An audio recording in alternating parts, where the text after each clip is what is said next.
Nada más, así que reanudamos nuestro estudio de la carta a los romanos. Hoy tengo los cables medio cruzados, así que discúlpenme si digo una cosa cuando yo estoy muy cansado, me pasa precisamente eso. Estábamos hablando en el capítulo 2 de Romanos, hablamos sobre la ira de Dios. ¿Se recuerdan lo que le dije? Yo siempre les repito frases. ¿Se recuerdan que le dije que la ira de Dios en nosotros, la ira, qué cosa es en nosotros?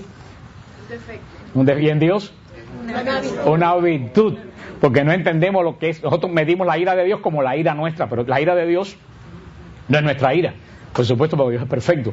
Pero como esa clase la dimos hace 2 martes, pues si a alguien le interesa saber qué cosa es la ira de Dios, que a veces que se habla, puede estar en CD, allá en la parte de atrás. La semana pasada hablamos de la salvación de los que no se conocen a Cristo. ¿Se recuerda?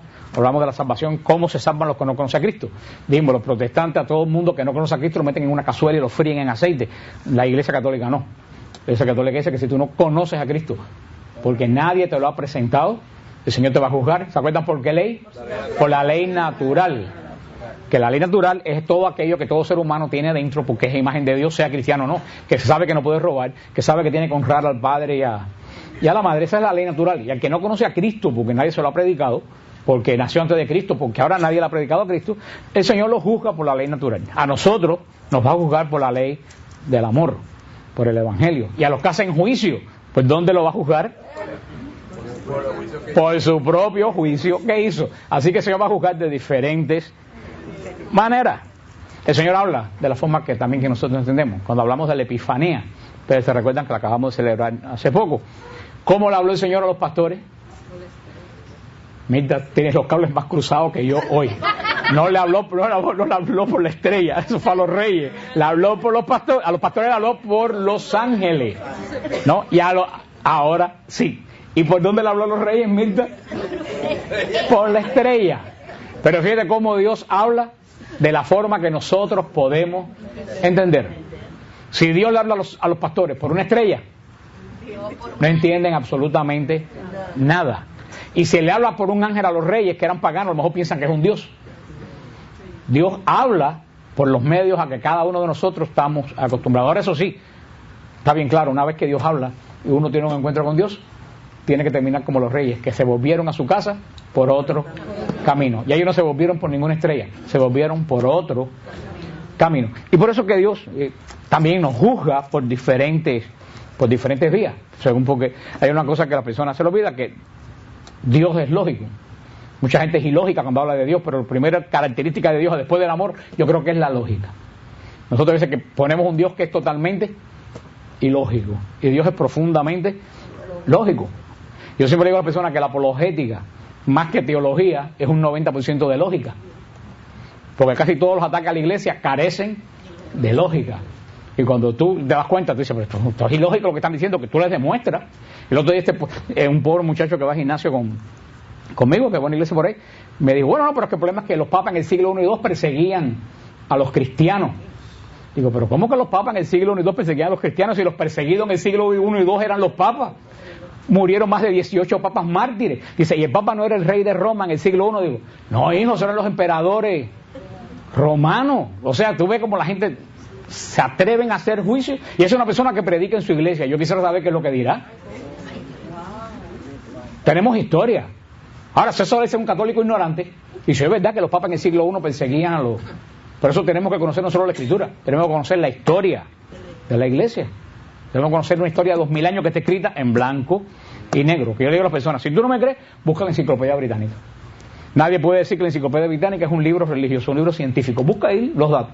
Y ahí están todos los datos que te estoy diciendo, con nombres, fechas y apellidos. Están ahí. Por eso tenemos que usar la lógica, porque Dios es Dios de lógica. San Pablo terminaba la semana pasada hablándonos de alguna palabra que a mí me gusta mucho esa palabra. ¿Se recuerdan qué es la circuncisión? Que la incircuncisión espiritual. ¿Se recuerdan que hablaba de la incircuncisión espiritual? ¿Qué cosa es la circuncisión? La circuncisión, todo el mundo sabe lo que es. Es la forma en que los judíos entraban al pacto con Dios.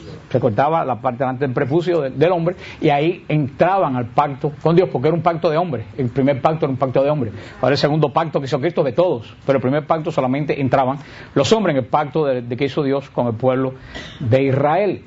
cortaban ahí la piel y entraban en el pacto con Dios. San Pablo dice, hoy en día la circuncisión hay que cortar la carne, pero no la carne física. Hoy la carne que hay que cortar es la carne espiritual. El judío se desprendía del prepucio, ahora en la carne, entraba en el pacto. Nosotros nos desprendemos de la carne de la forma cuando vivimos de forma animal, que es lo que San Pablo dice, vivir en la carne. Por eso nuestra circuncisión, el cortar, no es físico. Ahora el cortar, ¿cómo es? Espiritual. Tenemos que desprendernos de las obras de la carne, que todos vimos en Gálatas, lo que dice que Pablo, que da las obras de la carne: pelea, discordia, mentira, enredo, lujuria, borrachera y cosas semejantes. Y ahí echa todo lo que se te ocurra. Eso es lo que vive en la carne. Eso es lo que hay que. Por eso podemos decir, y San Pablo dice, que hay gente que son incircuncisos ¿en qué? En el espíritu. Siguen viviendo ¿cómo? En la carne. El judío que no tenía la circuncisión era parte del pacto. No. El hombre que sigue viviendo en la carne tampoco es parte del pacto. Por eso me gusta esa palabra que usa San Pablo, incircuncisión espiritual. Y eso sí se le aplica a todo el mundo. Sigue diciendo San Pablo en Romanos 2, versículo 17.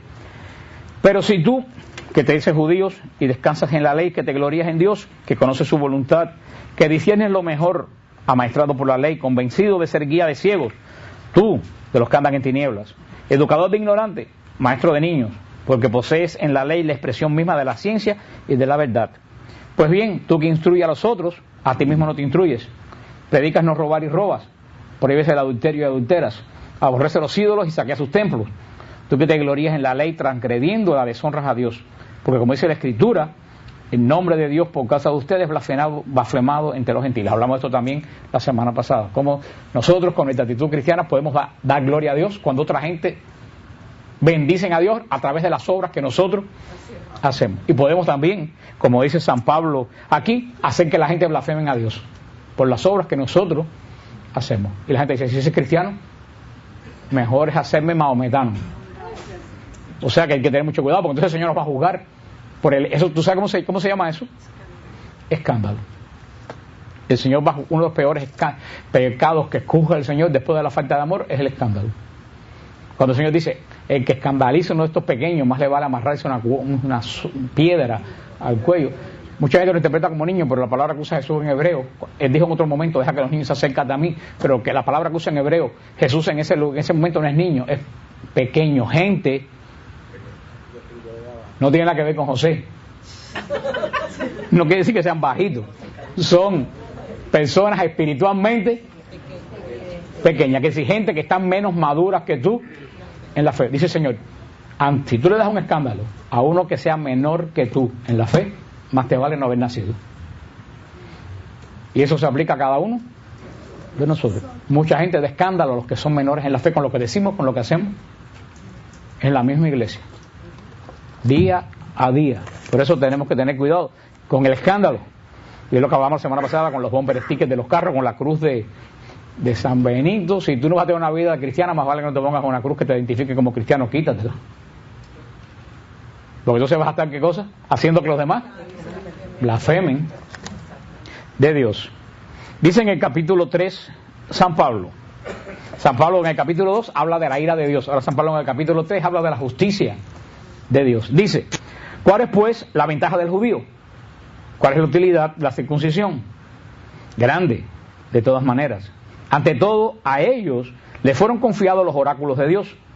Pues que, si alguno de ellos fueron infieles, frustrará por ventura su infidelidad, la fidelidad de Dios, de ningún modo. Esto es muy interesante lo que dice San Pablo aquí.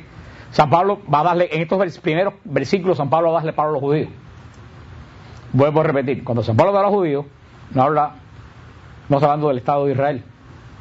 El Estado de Israel es una nación moderna que no tiene nada que ver con Israel.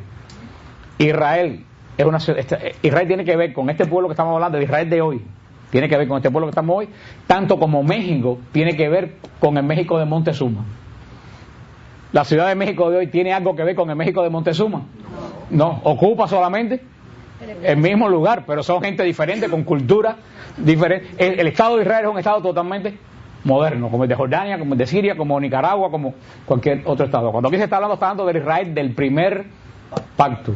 Cuando se acuerdan que estudiamos el Apocalipsis, cuando se derrumbó el templo, se acabó ese Israel. El Israel del pacto.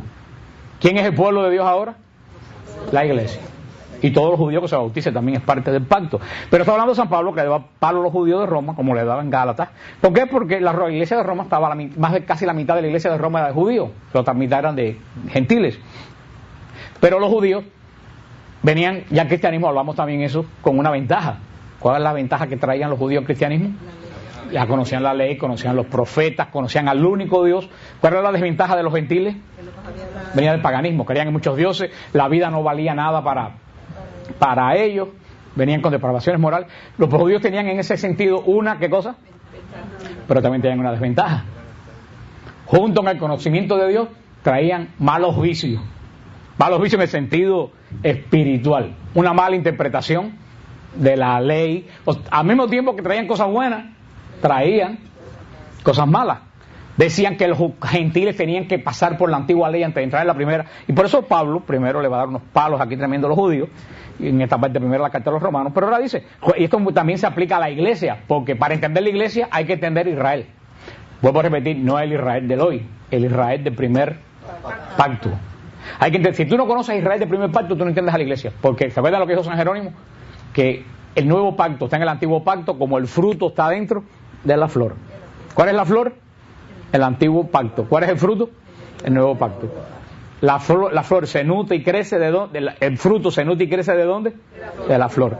Cuando la flor ya termina su cometido, ¿qué hace? Se seca y se cae. ¿Por qué no sirvió? No, porque cumplió su cometido. ¿Y cuál es el nuevo cometido ahora? El fruto. Así, la flor es Israel, el fruto es la iglesia. La iglesia se nutre de Israel. Si entendemos Israel, entendemos. Y esto que dice San Pablo aquí en el capítulo 3 es muy importante para entender la iglesia hoy. Dice, ¿cuál es pues la ventaja de ser judío? ¿Cuál es la utilidad de la circuncisión? Se hace la pregunta a San Pablo. Dice San Pablo, la ventaja es grande, de todas maneras. Ante todo, dice, a ellos les fue confiado las profecías de Dios. Esa es la primera ventaja de ser el pueblo de la primera alianza. Ni Grecia, ni China, ni Mesopotamia, ni Egipto recibió las profecías del Mesías. ¿Quién las recibió? El pueblo de Israel. Dios le dio la profecía entre todos los pueblos de la tierra. Eso es ya una gran ventaja. Dice San Pablo ahora, se pregunta, ¿pues qué? Si alguno de ellos fueron infieles, ¿frustrará por ventura su infidelidad la fidelidad de Dios? Dice, en ninguna forma. Eso es muy importante. ¿Qué dice San Pablo? ¿Los judíos fueron fieles al pacto? No fueron fieles al pacto nunca, ni desde el primer momento. Porque cuando Moisés bajó de la montaña con las 2 tablas de la ley, ¿qué se encontró Israel? Adorando al becerro de oro, y rompió las tablas. Tuvo que volver Moisés, y Dios iba a destruir al pueblo de Israel, y Moisés le dijo, por el amor de Abraham, de Isaac, de Jacob, no destruyas este pueblo. Y Dios dijo, te lo voy a dar la tabla de nuevo, lo que la vas a escribir tú no lo escribo yo, pero yo no voy a hablar con el pueblo, voy a hablar a través de ti. ¿Fue Israel fiel por el desierto? No fue fiel continuamente. Vamos a virar para Egipto. ¿Quién nos mandó a meternos en este? Israel fue, si algo fue constante Israel, ¿en qué fue constante Israel? En no ser fiel, como dice aquí, en ser infiel. Israel en el desierto fue infiel. Cuando tuvo reino, ¿fue fiel? No, queremos tener rey. Dios le dijo, yo soy tu rey. No, yo quiero un rey como los demás. Siguió siendo infiel. ¿Y qué le decían los profetas? Ahí vienen los babilonios. Cambien. ¿Nosotros qué? Si tenemos un templo grandísimo que es Babilonia. Siguió siendo. Destruyeron a los babilonios Jerusalén. Volvieron del desierto. Reconstruyeron Jerusalén. ¿Fueron fieles?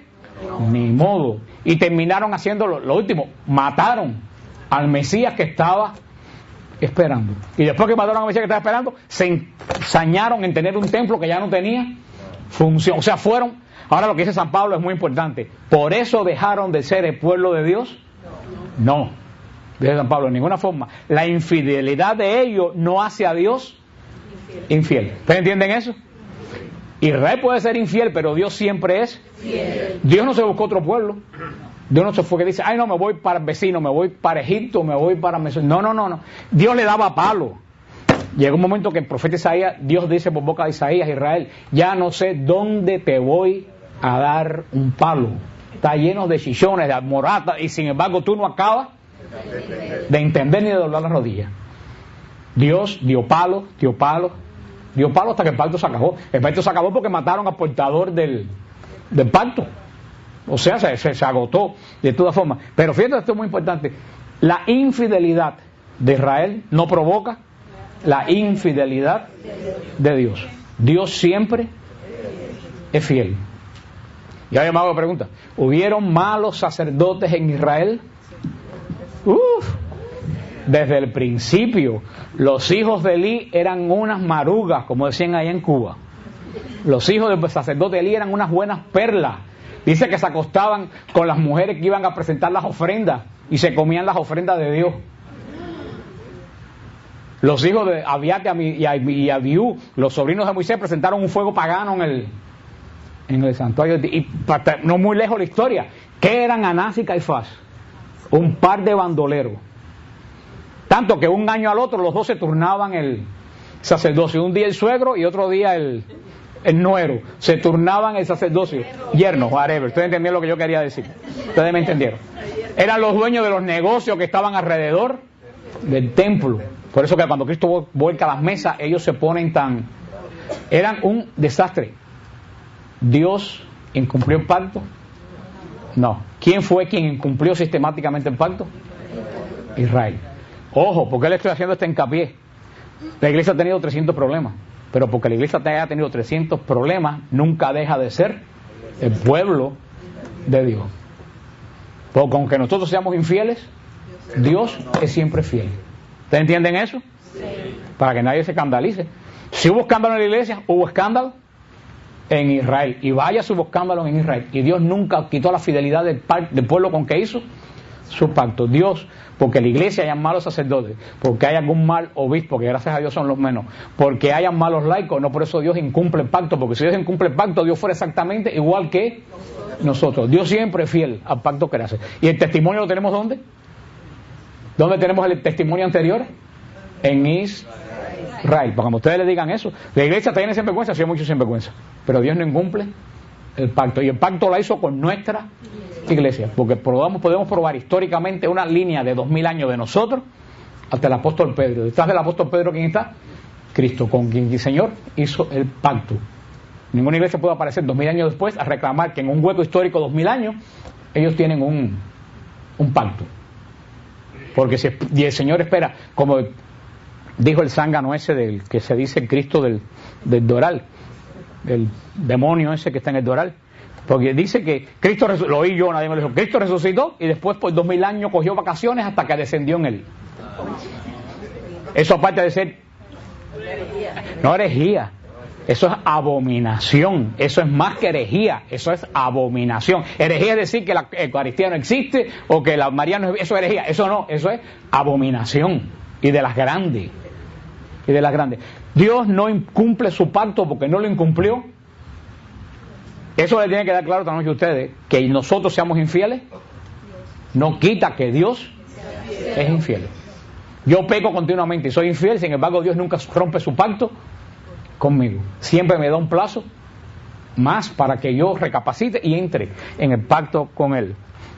Y San Pablo rotundo: frustrará por ventura la infidelidad de nosotros la fidelidad de Dios, dice San Pablo, de ningún modo con signo de admiración.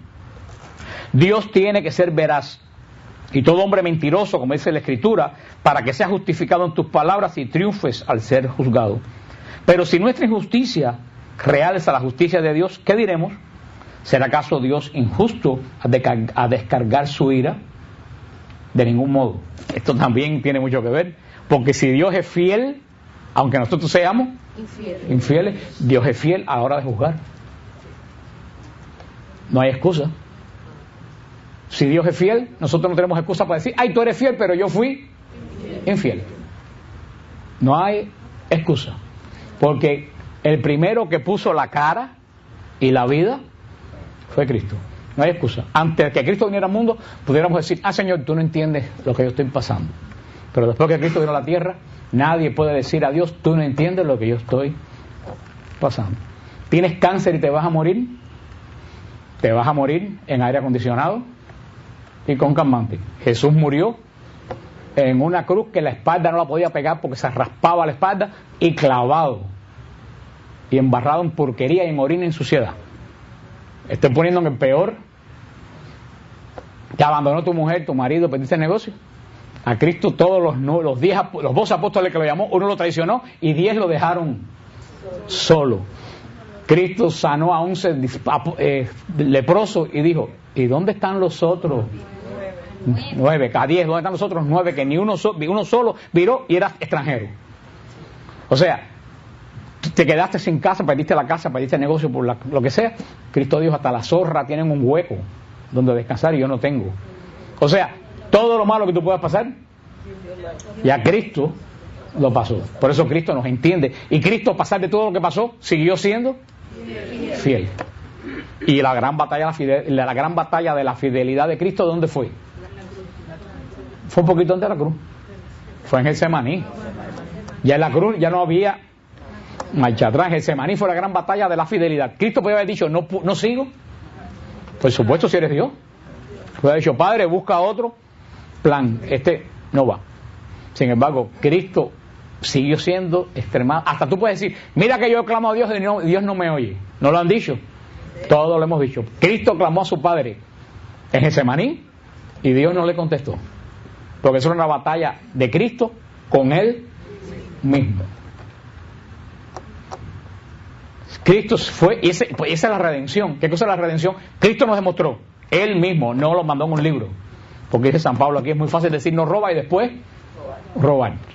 No, Cristo no dice, ay, sean fieles porque no, Cristo vino y fue fiel. Así que ahí no hay vuelta de ningún tipo. Por eso, si Dios es fiel en su pacto, es fiel en su juicio. Punto. Hay gente que dice, no hay infierno. Es que el infierno es una prueba de la justicia de Dios. Porque si todo el mundo va a ser sinvergüenza y bueno, después todo el mundo va a estar en el mismo lugar, ¿eso es justicia? No, eso no es justicia. Y con todos ustedes se pondrían bravos si en su familia un hermano es un sinvergüenza y el otro es muy bueno y al hermano sinvergüenza regala un Cadillac y a ti no te regalan nada. ¿Qué es lo que tú dirías? Aquí no hay justicia y Dios no es injusto. El mismo infierno es una prueba de la justicia de Dios. Dios te da chance y chance y chance y chance y más chance para que tú no te condenes. Ahora sí, tú persistes en vivir en condenación, la justicia de Dios quiere decir que tú no cabes en el reino de Dios. Por eso que dice San Pablo,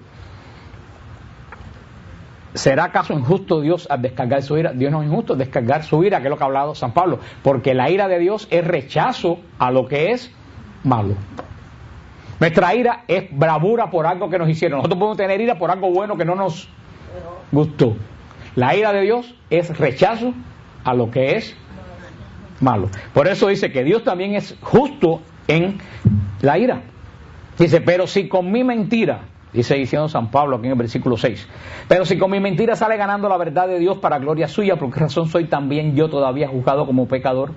¿Y por qué no hace el mal y por qué no hacer el mal para que venga el bien, como algunos calumniosamente nos acusan de decirnos? Esos tales tienen merecida su condenación. San Pablo aquí está hablando de lo que pasa siempre, aunque hay un lenguaje un poco enrevesado. ¿Qué es lo que dice San Pablo? San Pablo decía, mucha gente me acusan a mí de mentiroso.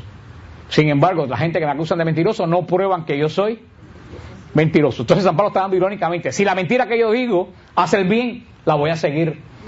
No que San Pablo justifique la mentira, él está usando apologética y dice, si algunos dicen que yo soy un mentiroso y la mentira que yo digo hace bien, bendito soy yo que soy mentiroso. San Pablo está usando aquí un poco como que la ironía. Y ese es el problema que tenemos que entender cuando leemos la Biblia. La Biblia tiene un problema que es monocorde. ¿Qué es lo que decir monocorde? Que tiene el mismo sonido. Yo le puedo decir a ustedes, si yo soy un mentiroso, ustedes se están beneficiando. Y ustedes saben ya por el tono que estoy haciendo una ironía, por ejemplo. Ahora, yo lo puedo decir en otro tono también. O sea, lo que falta en la Biblia es el tono. ¿Se acuerdan que se explicaba cuando estamos en Santa Cecilia, en el cenáculo mariano, se explicaba cuando Jesús le dice a María, mujer, tú y yo, ¿qué tenemos que ver con esto? Siempre nosotros leemos esta cosa con tono solemne, pero Cristo no hablaba, mujer, ¿qué tenemos que ver? No, Cristo hablaba como todo el mundo. Y no es lo mismo que decir, mujer, ¿a ti qué te importa? Que decir, vieja, mira que tú fastidias, ¿a ti qué te importa esto? Entonces, ustedes no ven que el tono es lo que hace la diferencia. Es lo que hace la diferencia. Y por eso que tenemos que tener mucho cuidado en la Biblia. Hoy mismo me preguntaba una hermana, para que ustedes vean cómo hay que leer la Biblia, que le habían pasado un versículo que decían que el divorcio es permitido en la iglesia cuando hay adulterio. Y se basan, digo que en la Biblia está permitido el divorcio cuando hay adulterio, se basa en San Mateo, creo que 18, cuando Cristo dice, por su dureza de corazón, Dios le permitió el divorcio en caso de adulterio. Cuando tú lees un versículo bíblico, tú no puedes leerlo así, pran, y ya no. Tienes que preguntarte, ¿a quién va dirigido lo que Cristo está diciendo? Es la primera pregunta. ¿Y cuál es la segunda? ¿Por qué lo está diciendo? ¿Y cuál es la tercera pregunta? ¿De qué me sirve a mí? En ese ejemplo que me viene a la mente ahora, cogemos. Cristo dice, por su dureza de corazón, Dios le permite el divorcio en caso de adulterio. Miren la pregunta, ¿a quién Jesús le está diciendo eso? ¿A los cristianos del primer siglo? ¿A quién se lo está diciendo? A los judíos. ¿Y en qué pacto están los judíos? En el primer pacto. ¿Y en el primer pacto había sacramento? No, lo que entonces se permitía el divorcio. No se lo está diciendo a la iglesia, no es doctrina, se lo está diciendo a los judíos. A ustedes se les ha permitido el repudiarla, pero eso no quiere decir que es un versículo bíblico para justificar el divorcio en la iglesia católica, porque no lo es, porque Cristo, es como me dicen, pero si Cristo se bautizó a los 33 años, ¿por qué a los niños se bautiza de niños? Cristo nunca se bautizó con el sacramento católico.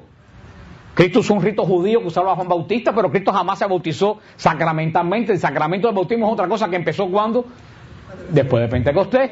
¿Tú me entiendes cómo que hay que leer la Biblia dentro del contexto? Porque si no andamos siempre equivocados, como hay tanta gente que interpreta pésima la Biblia.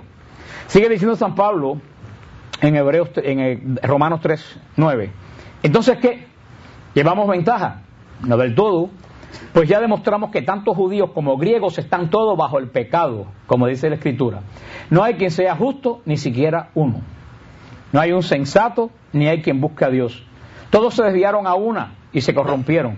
No hay quien obre bien, no hay siquiera uno.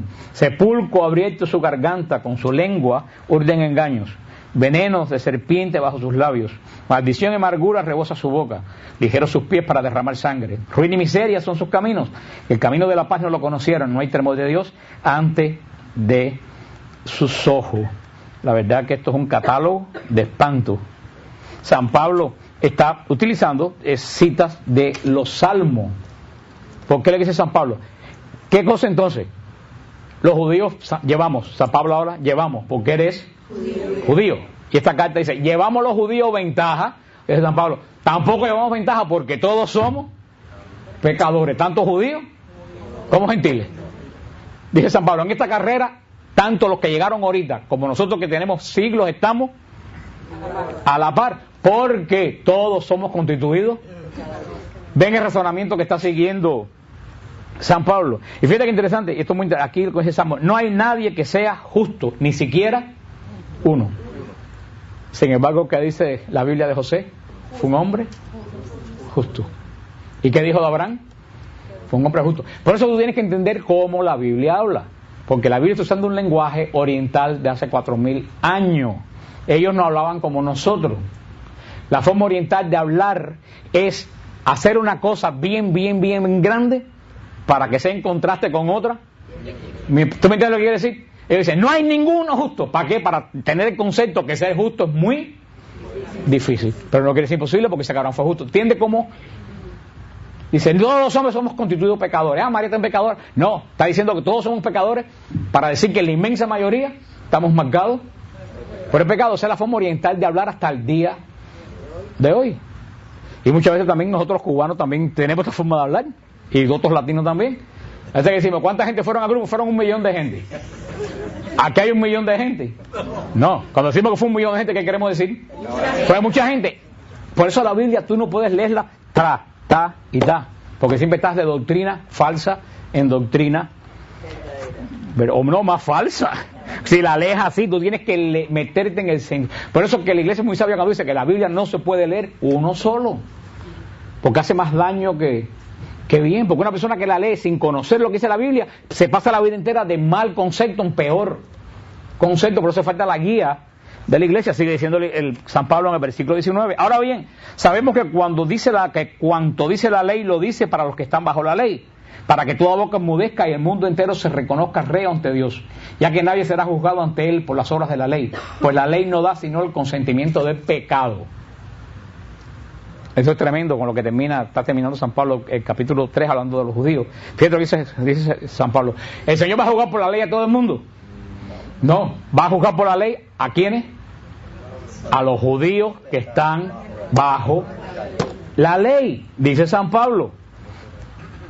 ¿Y qué le dice San Pablo? Y aquí es donde viene el gran problema protestante, que lo vamos a ver durante la carta de los Romanos, versículo 20, marca 3:20. Ya que nadie será justificado ante él por las obras de la ley. Cuando San Pablo dice continuamente, las obras no sirven. Y los protestantes dicen, tú ves, no hay que ser bueno, porque en hacer obras buenas, para nada sirve. San Pablo no está hablando de las obras de la caridad. San Pablo está hablando de las obras de la ley. Por eso que San Pablo dice que las obras, y aquí lo dice bien claro en el versículo 20, ya que nadie será justificado ante él por las obras. Pero falta la coletilla. ¿Cuál es la coletilla? De la ley. Ahora los protestantes cuando leen las obras, ¿cómo San Pablo va a decir que las obras de la caridad no sirven cuando él escribe en Corintios 1:13, aunque habla la lengua de los hombres y de los ángeles, si no tengo caridad, si no tengo amor, si no tengo obras de amor, de nada me sirve? ¿Cómo San Pablo se va a contradecir de una epístola? Cuando San Pablo dice que las leyes no sirven, cuando las obras no sirven, está hablando de las obras de la ley. Porque los judíos pensaban que ellos se salvaban haciendo cosas. Pero cosas como ¿qué? No cocinando la carne en la misma cazuela que se cocina la leche. Exactamente, sacando la levadura antes de la Pascua y botando la levadura antes de la Pascua, lavando todas las cosas, purificándose las manos. Ellos pensaban que esas cosas los hacían salvo. Y San Pablo dice, esa lavadera de cacharro, ese cumplimiento de 600 y pico de ley no te hace salvo. Pero no son las obras de la caridad. Porque ¿qué dice Jesús en San Mateo 24 al final de los tiempos? Venga bendito de mi Padre, porque tuve hambre, me diste de comer, estuve desnudo, me vestiste, tuve sed, estuve en la cárcel, me visitaste. ¿Qué son eso? Obra. Y con eso va a juzgar al mundo. Ahora cuando San Pablo dice, ahora también cuidado una cosa, tú tampoco eres salvo, tú no eres redimido por las cosas buenas que tú haces. ¿Te acuerdas que dijimos eso? Tú eres redimido porque Cristo en la cruz te redimió, pagó gratis por ti. Pero dijimos la semana pasada, si las obras malas, ¿cuáles son las obras malas?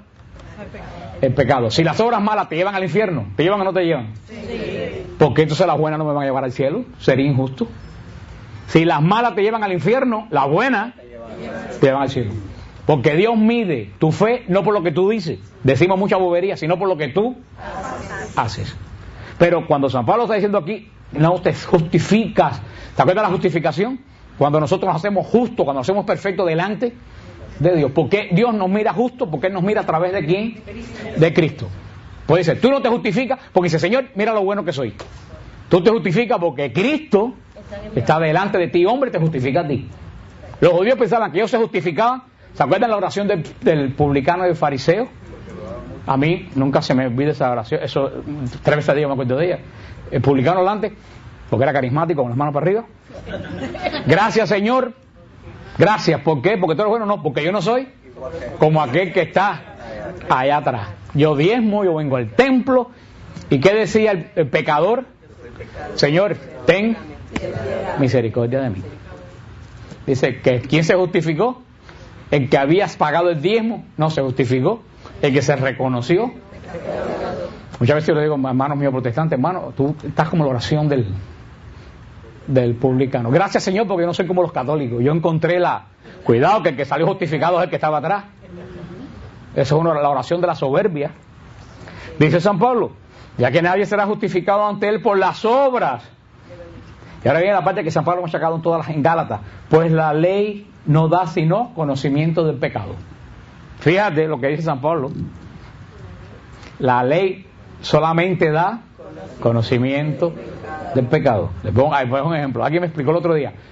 Isaac, el patriarca, ¿estaba en pecado porque tenía varias esposas? No. Abraham estaba en pecado porque tenía 2 esposas. No. ¿Por qué no estaba en pecado?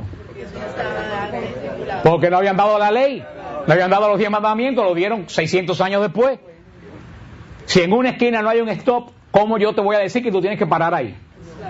Si no hay Esto, cuando no había ley, no, Dios no juzgaba como pecado porque el hombre no tenía por dónde medirse.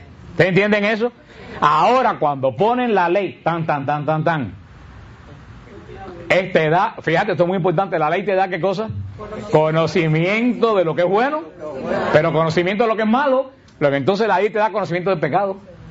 Y ahora aquí, ¿cuál es la ley que tenemos? ¿Por quién nos medimos? Los judíos se medían por los 10 mandamientos. ¿Por quién nos medimos nosotros ahora? Nos medimos por Cristo, hermano. Por eso es que la ley no es en tabla, sino es en carne. Nos medimos con Cristo. Antes los judíos iban por la ley. No mato, no robo. Ahora nosotros, para juzgarnos, tenemos que mirar. ¿Me asemejo yo a Cristo? Ajá. ¿Qué problema tan grande? Yo perdono, pero para mí se murió. ¿Cristo dijo eso en la cruz? ¿Te estás midiendo? ¿Te quedaste delante de Cristo cómo? Abajo. Nos medimos por Cristo, no por algo que esté escrito, por alguien que está vivo. Esto es un problema. Para ustedes, para mí, para el Papa, para todos. Dice San Pablo, y eso va a decir Gálatas, la ley nada más que engendró pecado. ¿Por qué la ley engendra pecado? Porque ¿con qué palabra comienzan todos los mandamientos? No. Ya desde que te dicen no, quiere decir que tú lo más seguro que estés haciendo lo que te dijeron no. Porque si yo te digo no lo hagas, es porque tú lo estás haciendo ya. Ahora, eso era la ley antigua, por eso engendraba pecado. No robe. ¿Qué dice Cristo en la ley nueva? Amar a Dios sobre todas las cosas y al prójimo como a ti mismo. ¿Cristo puso algún no en la ley? No. Nuestra ley no es de no, nuestra ley es de amor. Por eso va a decir San Pablo, y San Agustín lo va a repetir: ama y haz lo que quieras. La gente dice, wow, eso sí es un lío. ¿Qué es lo que dice San Agustín? Ama y haz lo que quieras. ¿Por qué dice San Agustín eso? Porque el que ama trata de agradar siempre al amado. Por eso cuando tú amas a alguien, haz lo que te da la gana, que todo lo que tú vas a hacer va a ser para agradar al amado. Si tú amas a Dios, puedes hacer lo que te dé la gana, porque tú vas a dejar de hacer las cosas que le disgustan a Dios, porque te obligan. No, los judíos lo hacían porque estaban obligados. Nosotros lo hacemos porque amamos a Dios. Es la gran diferencia. Aunque hay gente que está en el nuevo pacto que sigue por como los judíos, hacer las cosas por miedo a Dios. Y eso que la iglesia dice que hay dos tipos de arrepentimiento. Dice que está la contrición y la atrición. La contrición es cuando tú te conmueves, te arrepientes profundamente por haberle fallado a Dios, que es tan bueno, que es tan santo, que te ama tanto. Y la atrición es que te arrepientes por miedo a terminar en una cazuela de aceite hirviendo. Dice la iglesia, las dos arrepentimientos son válidos. Pero ¿cuál es el más perfecto? La contrición. Ya me conformaría con que todo el mundo tuviera atrición, porque hay gente que ni siquiera teme a Dios por el castigo. Pero dice, nosotros tenemos que buscar la perfección, y la perfección no es la atrición, la perfección es la contrición. Ya nos queda 5 minutos nada más, por eso quiero terminar este versículo 3 rapidito ya para la semana que viene. En el 4 dice: pero ahora, independientemente de la ley, la justicia de Dios se ha manifestado, atestiguada por la ley y los profetas. Justicia de Dios por la fe en Jesucristo, para que los que creen, pues no hay diferencia, todos pecaron y están privados de la gloria de Dios, y son justificados por el don de su gracia, en virtud de la redención realizada por Cristo Jesús. Es lo que le acabo yo de decir. Tanto los griegos como los judíos pecaron, pero tanto los griegos como los judíos somos redimidos en la misma cruz. Por eso fue lo que le dije. Nosotros somos redimidos por justicia de Dios en la fe en Jesucristo. Todos somos redimidos por la justicia, somos justificados delante de Dios. Jesús nos hizo justos, pero nosotros aceptamos esa justificación poniendo nuestra fe en Cristo. ¿Se recuerdan lo que le dije? ¿Qué cosa es la fe? Ay, Señor, dame. Yo necesito mucha oración. ¿A qué?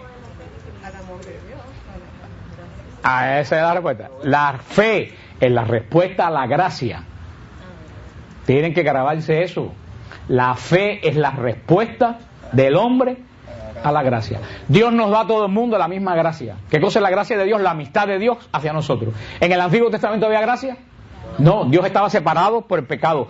Cristo reunió a Dios con el hombre. Ahora somos amigos de Dios. Esa amistad de Dios sobre mí es la gracia. Dios se hace mi amigo. Entonces, ¿cuál es mi respuesta a Dios? La fe. La fe. La fe es la respuesta personal del hombre. ¿A qué cosa? A la gracia de Dios. Ahora, ¿cuál es el misterio? Que hay gente que tiene fe, gente que no tiene fe. Cuando Dios le da a todo el mundo la misma gracia. Eso es un misterio. Y lo dice aquel canto que cantábamos antes, que decía, no es culpa del sembrador, ni es culpa de la semilla. La culpa estaba en la tierra que la recibía. La culpa no es del sembrador. No, ustedes que predican el Evangelio. La culpa no es de la semilla. ¿Cuál es la semilla? El Evangelio. Porque algunas personas no dan la respuesta de fe a la gracia. Son ellos mismos, su personal, porque están dañados, porque son malos, porque no, que no dan respuesta. Es la tierra donde cae. ¿Se acuerdan la parábola? Una semilla cayó en roca y se murió. Una cayó en el camino, creció y la pisotearon. Esos somos los diferentes tipos de hombres, que no es lo que estamos hablando. Dice, y son justificados por el don de su gracia en virtud de la redención realizada en Cristo Jesús, a quien exhibió Dios como instrumento de propiciación por su propia sangre mediante la fe, para mostrar su justicia, habiendo pasado por alto los pecados cometidos anteriormente. Esto es tremendo lo que dice, y lo hablamos ya anteriormente en todo este capítulo.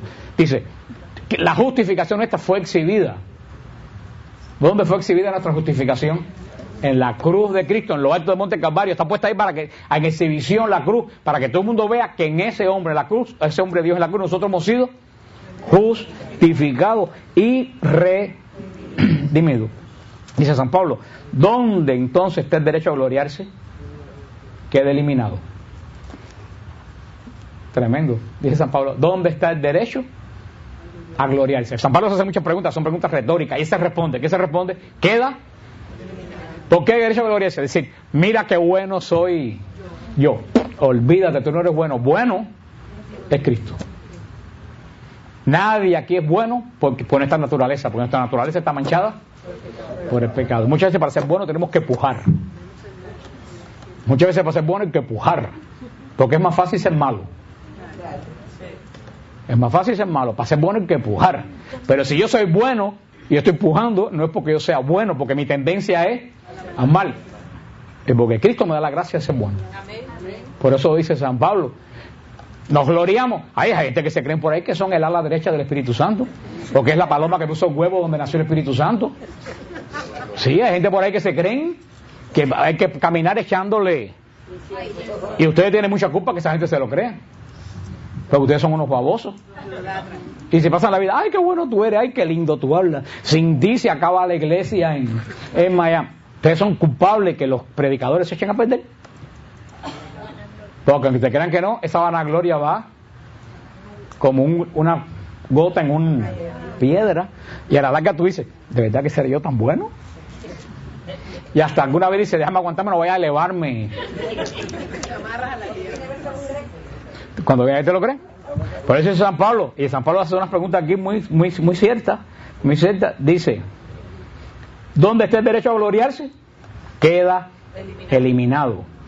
¿Por qué ley? ¿Por la de las obras? ¿Qué obra? ¿Pero qué obra está dando San Pablo aquí? Las obras de la ley judía. No por la caridad. ¿Por las obras? No, por la fe. Porque pensamos que el hombre es sí que se cayó, déjenla ahí. Porque pensamos que el hombre es justificado por la fe independientemente de las obras de la ley. Fíjate cómo San Pablo sigue insistiendo por las obras. Nuestros hermanos protestantes entienden que es por las obras de la caridad. Para nada. ¿Acaso Dios lo es únicamente de los judíos y no de los gentiles? Sí, por cierto, también de los gentiles. Porque no hay más que un solo Dios que justificará a los circuncisos en virtud de la fe y a los incircuncisos por medio de la fe. Entonces, ¿por qué la fe? Entonces, por la fe privamos a la ley de su valor? De ningún modo. Más bien las consideramos, las consolidamos. Y aquí termina el capítulo 3. Fíjate lo que dice. Dice, ¿la fe elimina la ley? No, dice la consolida. ¿Por qué? Porque cuando tú cumples la ley por la fe, por el amor a Jesús, esa ley se hace perfecta. Y con esto vamos a terminar. Pero es que tengan bien en cuenta, esta pregunta me la hacen mucho. Si Cristo murió en la cruz y se acabó la antigua ley. ¿Se acabaron los 10 mandamientos? No, se consolidaron. Sí, pero no por la ley, sino por qué? Por la fe, porque si yo creo en Cristo, yo no robo. Si yo creo en Cristo, yo no mato. Si yo creo en Cristo, yo no adultero. Si yo creo en Cristo, honro a mi padre y a mi madre. Pero no porque tengo que hacerlo, sino que, ¿ustedes entienden? La redención no elimina la ley, sino que la consolida, la pone en el lugar que debe de estar. Está el capítulo 3 de Romanos. La semana que viene empezamos con el capítulo 4, la justificación en Abraham. Pero yo creo que este capítulo 3 es muy interesante. Si ustedes revisaran sus notas, oyeran el tape o leyeran el capítulo de los Romanos durante la semana, se iban a dar cuenta de eso. Pero